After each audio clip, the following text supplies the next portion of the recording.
Ya, masih di Morning Zone, masih bersama saya Andri dan juga Om Alan. Luar biasa. Gimana, Mas?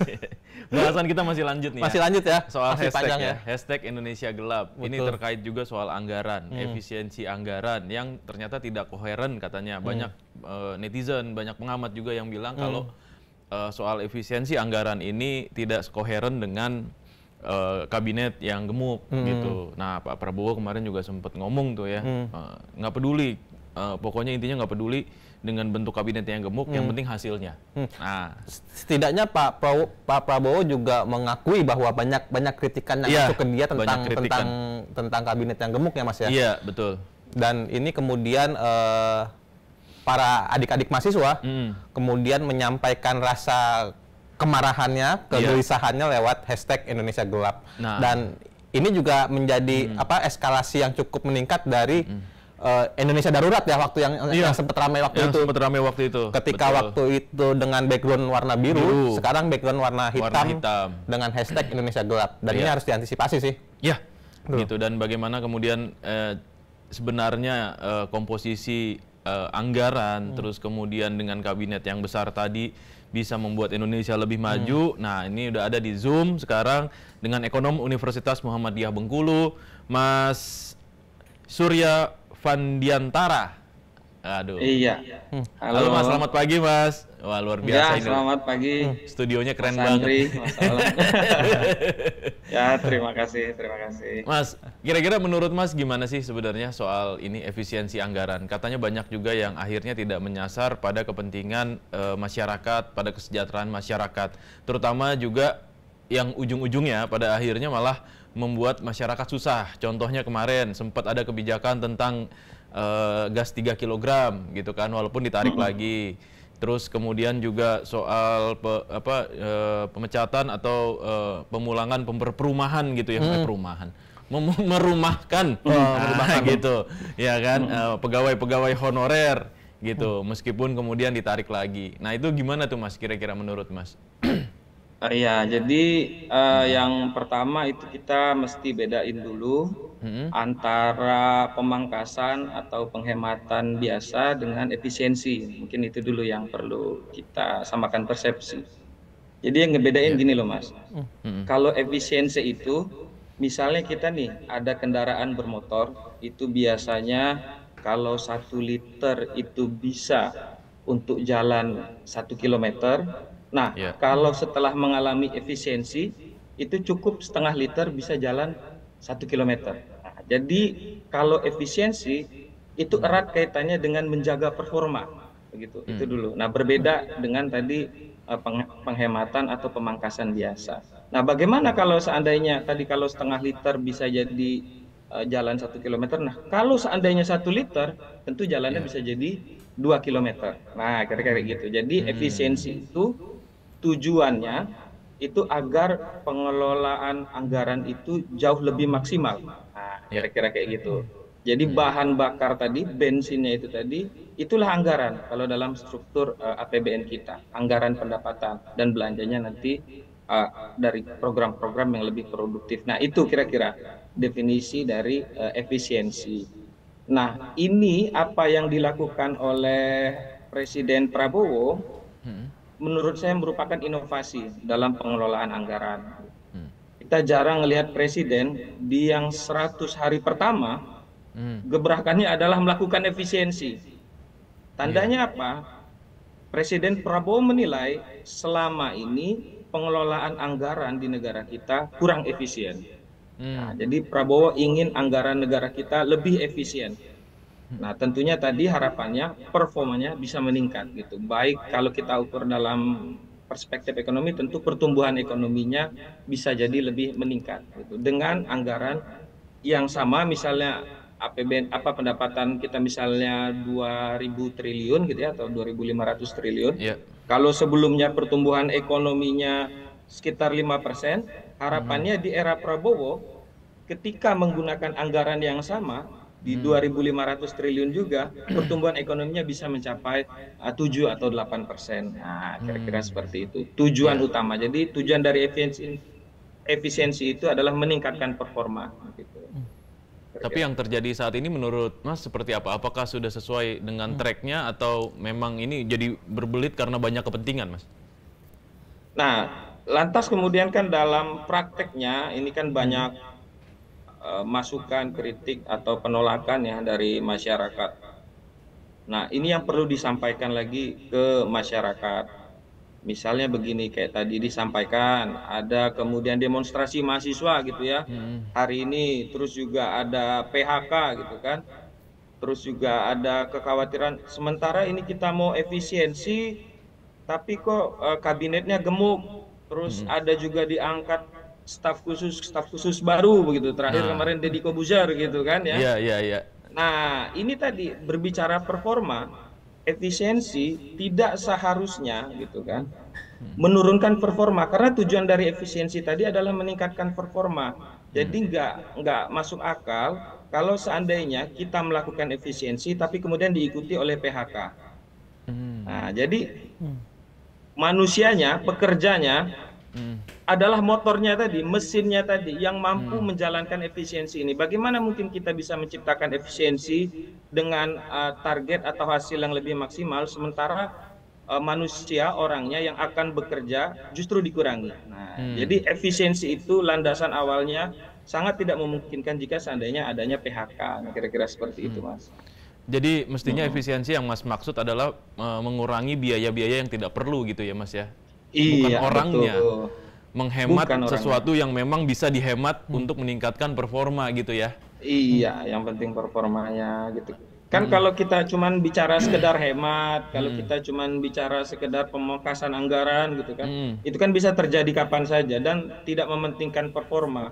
Tapi efisiensi ini tujuannya adalah meningkatkan performa gitu.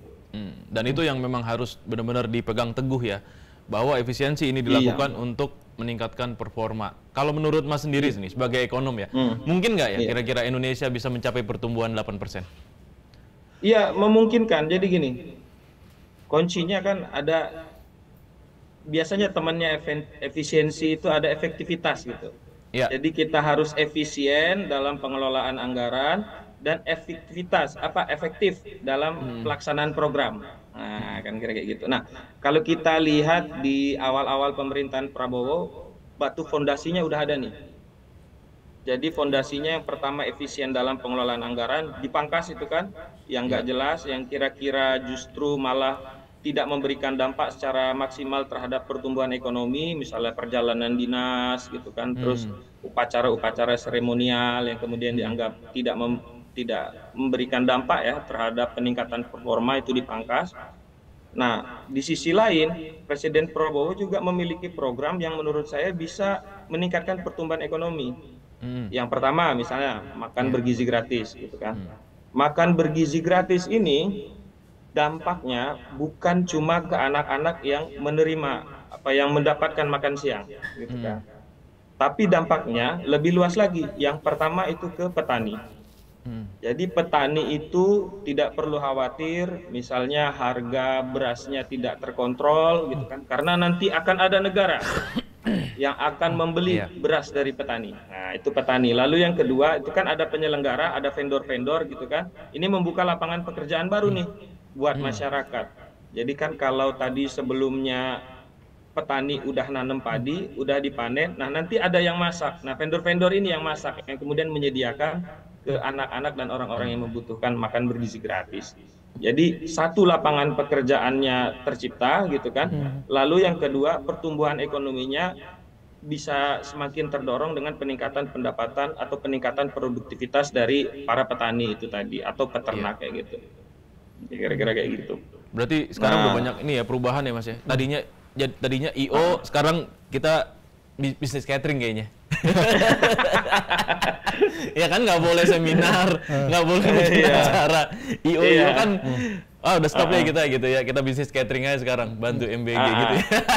Iya, bisnis catering dan jadi petani. Jadi petani, betul. Oke. Nah, melihat realita di lapangannya gitu, Mas Surya ya, Mas Surya.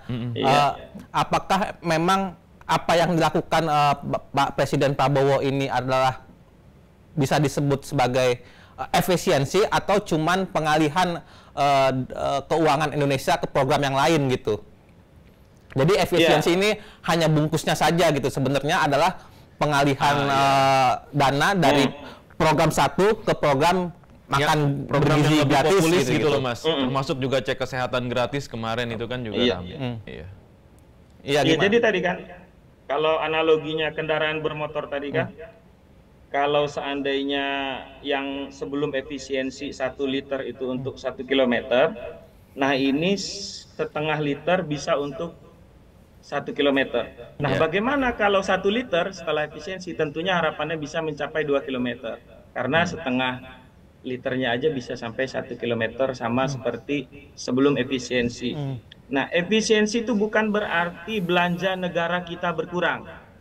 Nah, tapi performanya tadi betul. Jadi ketika tadi ada 2.500 triliun misalnya gitu ya, pendapatan negara kita gitu kan, ini akan dibelanjakan semuanya.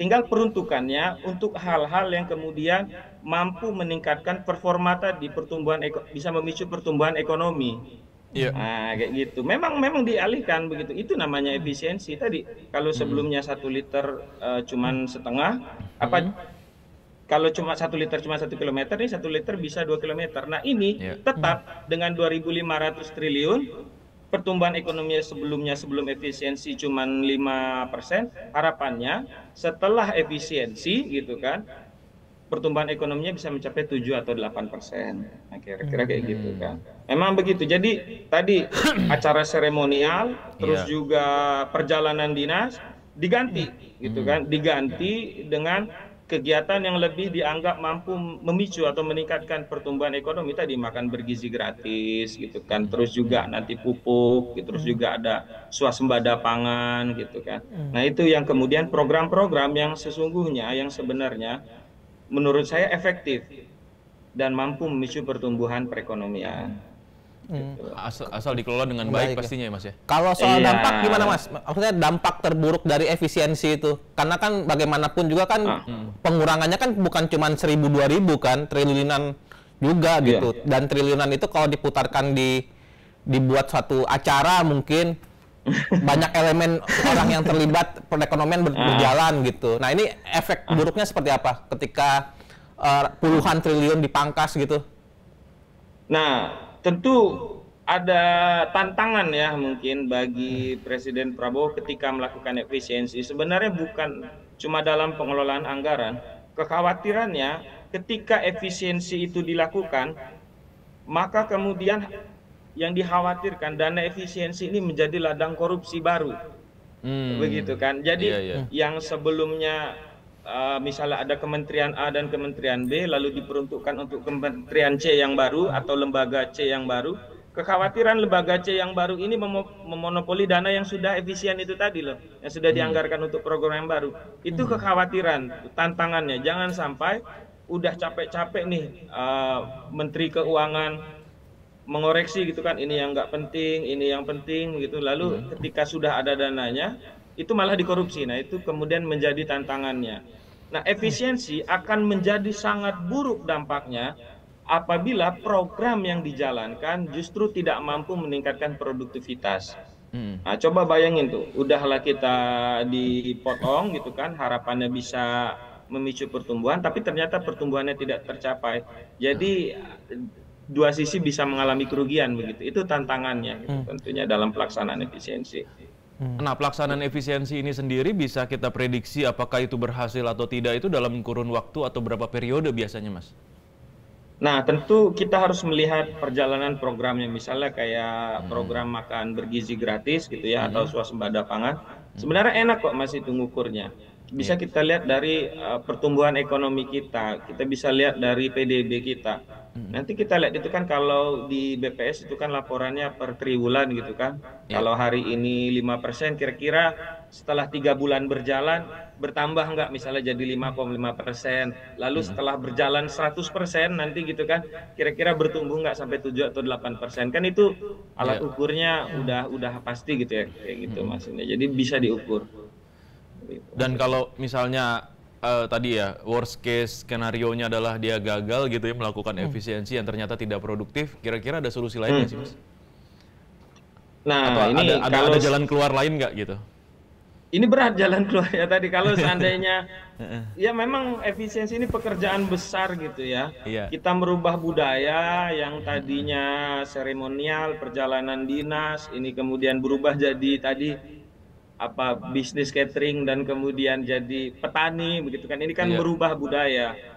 Nah, kalau seandainya ini tidak berjalan gitu kan, ya satu-satunya solusinya tentu harus menambahkan anggaran atau pendapatan yang baru.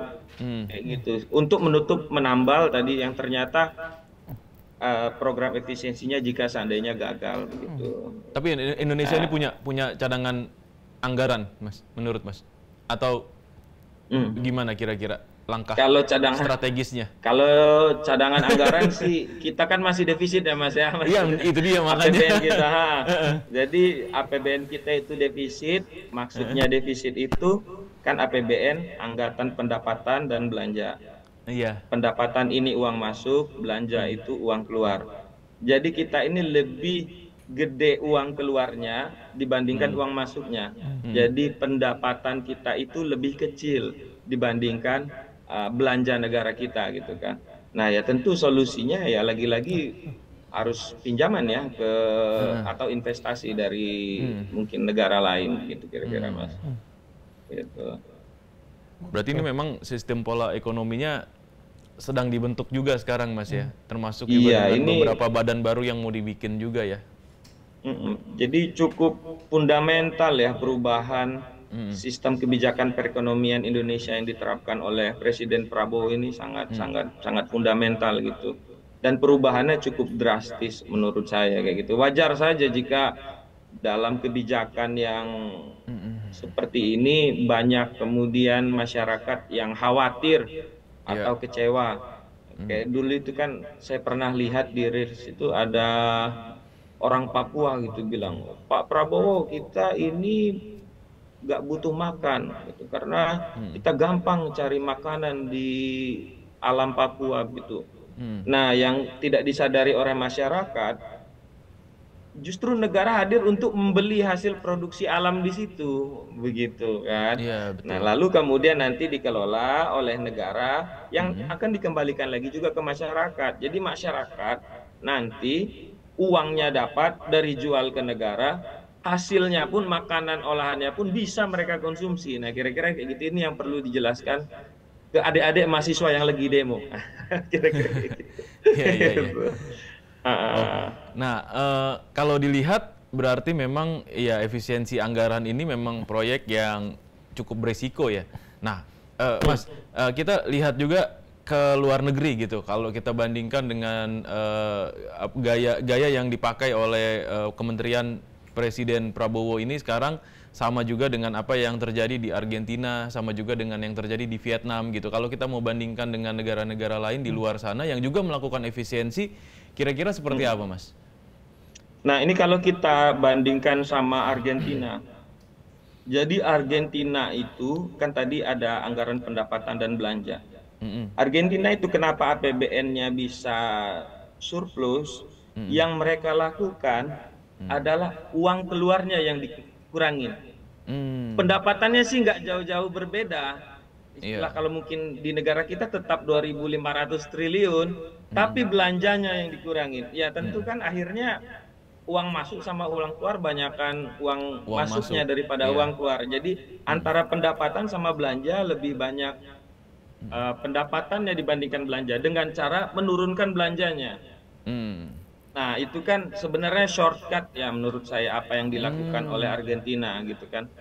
Sementara yang dilakukan oleh Presiden Prabowo berbeda. Yang dituju tadi peningkatan performa pertumbuhan ekonomi, karena surplus APBN belum tentu juga berarti pertumbuhan ekonomi yang baik. Nah tadi kalau kemudian belanja negaranya dikurangi, tidak dialihkan ke hal yang lebih produktif tadi seperti yang disampaikan oleh Mas Alan tadi gitu kan. Nah tentu kekhawatirannya malah loh ini programnya jadi berkurang.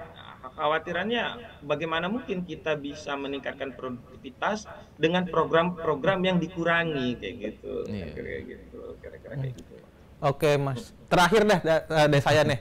Dalam katakanlah 100 harinya Pak Prabowo gitu ya. Kemudian indeks IHSG kita juga kan menurun kan dari yang dari sempat menyentuh angka 7.000 gitu ya ke 6.000 gitu. Ini apakah ini sebuah tanda juga gitu bahwa kebijakan-kebijakan yang dikeluarkan oleh Prabowo tidak direspon positif oleh pasar gitu, atau mungkin memang dana asing banyak yang keluar akibat ketidakpercayaan dengan pemerintah kita ya? Pemerintahan kita gitu. Gimana, sedikit aja boleh? Ya, jadi begini, kita harus lihat ini ada beberapa, bukan cuman harga saham yang jadi indikator. Nilai tukar rupiah juga mengalami penurunan yang cukup drastis gitu ya, sampai 16.000 lebih. Nah, ini semua karena faktor ekonomi global. Harus kita akui, dengan terpilihnya Donald Trump gitu kan, itu bisa menekan laju pertumbuhan perekonomian kita. Pasar kan merespon itu karena Donald Trump terpilih gitu. Karena nyata ketika periode pertama Donald Trump, neraca perdagangan kita, jadi jumlah ekspor kita dibandingkan jumlah impor kita ke Amerika itu selalu positif gitu Mas ya, selalu surplus gitu kan, nggak pernah defisit. Jadi kita lebih banyak ekspor daripada impor barang ke Amerika Serikat.